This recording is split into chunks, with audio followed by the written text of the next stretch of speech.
before I get to Stephanie, look out, people. Oh boy. Sergio, come on.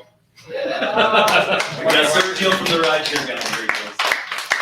Hey everybody, am I the closer, Steve? Or no? You're the last one. Am I?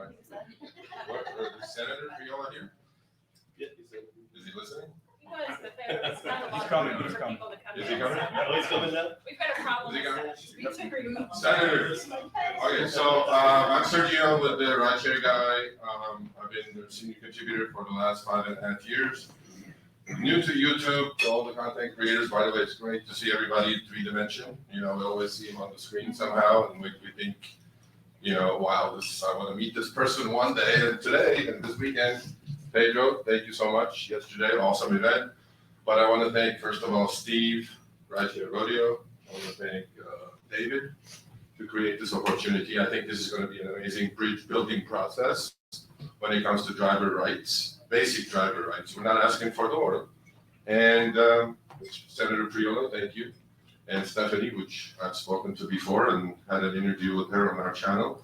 So my view of this is a little different.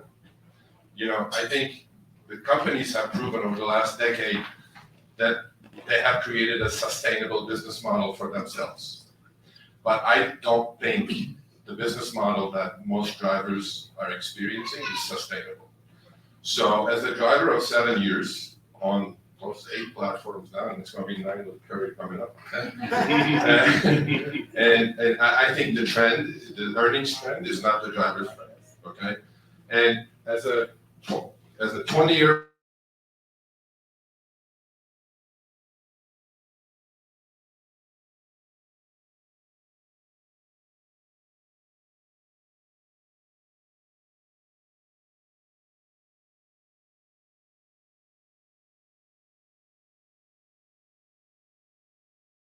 do what we have to do to be profitable, because we're all small businesses. Now, I am thinking more like, if they're sustainable and turning profitable now after a decade, which they are, we just announced that they turned profitable, first time in their history. And DoorDash is not too far behind. I'm just going to talk about these two companies. You know, they're the two big, gorillas in the room. So if Uber is going to be profitable, I think they could share now some of the wealth with the drivers as far as the earnings trend is concerned. And as far as all the other things Kim talked about, not just the activations, that has to end. We cannot keep getting fired by AI bots. It's just there's no excuse for that. And as Zach talked about as well, there are things that we can do, and we can start in a small basis, city by city. I don't believe federal government coming down and codifying everybody as an employee is the answer to this, because then we're all going to suffer, okay? And we do our surveys at RSG, Rideshare Guide.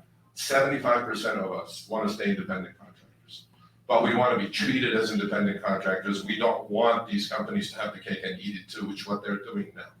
As Zach did, raise up hands. Who thinks they're independent contractors? I don't think I saw one hand going up, right?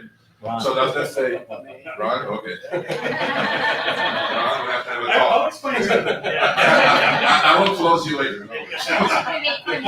So when one hand doesn't go up, what does that mean? Does that mean we're all misclassified? Does that mean we don't want to be employees of these companies? Absolutely not, right? So we have to find a happy medium through legislation. And we have to start small. I mean, I have very good friends up in Washington State and Seattle. They have a working model, sustainable model for everyone. Win-win-win situation. I implore all of you to go study that model because it's working. It's been there for 3 years, not 3 weeks. But it started in the city of Seattle and it grew to the state of Washington. Same thing is happening in Minneapolis. Hopefully it'll grow into the state of Minnesota. We have to start small. We have to create small fires. And that all comes with all of this community coming together. Pedro, all the other content creators. We need to have a united voice. Or the best you can do is educate your viewers, inform your viewers. Getting in a car and doing a little ride along saying, oh, look, I made $300 today. I don't think legislatures are going to be interested in that. I think we need to have more substance. We need to create leaderships in each small town and city and go on from there. And I think this is a doable project. And so I told this to Stephanie, with everything I have, media contacts, platform, I'm gonna give it as hard as a push as I can in the next 6 months to create some fair and just legislation. So, thank you all for coming. I'll give it back to Steve.